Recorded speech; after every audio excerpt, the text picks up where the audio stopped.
Ազդեցության մասին օրենք։ Ինչպիսին են առաջնորդները, նրանք միշտ ազդեցիկ, տպավորիչ կամ առանձնաշնորհային են,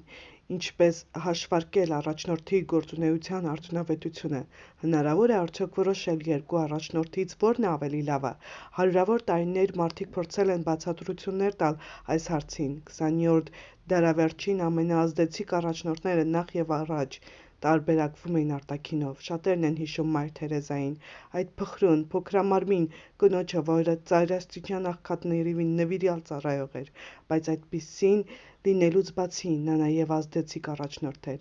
այդպես եմ արտահայտում հաշվի առնելով նրա անհավանական ազդեցությունը ուրիշների վրա, եթե ունակ չես ազդելու այլոց վրա երբեք էլ ունակ չես լինի առաջնորդելու նրանց։ Լիսինդա Վարեդը, որը համագործակցել է Մայր Թերեզայի հետ պարզ ուղին գրքի ստեղծման շրջանակներում, այսպես է նկարագրում միանձնուհուն. առանձնահատուկ էներգիայով լի գործարար, որը կարիք զգալով անգործ չմնաց, այլ դեմ գնալով ձախողվելու մեծ հավանականությանը ստեղծեց սեփական կանոնադրությամբ ընկերություն և սփռեց դրա մասնաճյուղերն աշխարհով մեկ միաբանությունը, որի հիմնադիրն ու ղեկավարն էր Մայր Թերեզան, կոչվեց գթության միսիոներներ, ու մինչ կաթոլիկ եկեղեցու սպասավորների թիվը նվազում էր, նրան արագորեն աճում,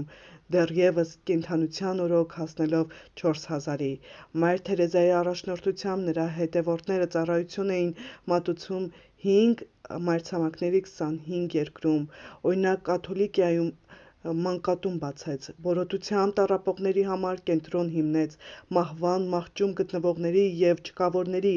թոքախտով և հոգեկան խանգարումներով հիվանդների համար կացարաններ ստեղծեց։ Միայն իրական առաջնորդը կհաջողեր այսպիսի համախմբված միաբանություն հիմնադրել։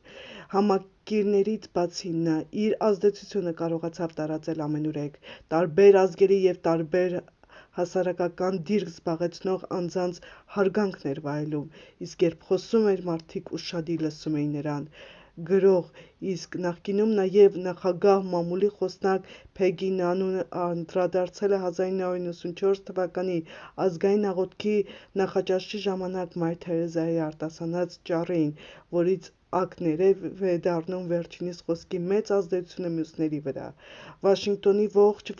վերնախավն էր այնտեղ, ինչպես նաև հազարավոր կրոնափող քրիստոնյաներ, ուղղափառ կաթոլիկներ և հրեաներ։ Մայր Թերեզայի ելույթը Աստծո, սիրո և ընտանիքի մասին էր։ Նա ասաց, որ պետք է սիրենք մեկս մյուսի և հոգ տանենք մեկս մյուսի համար,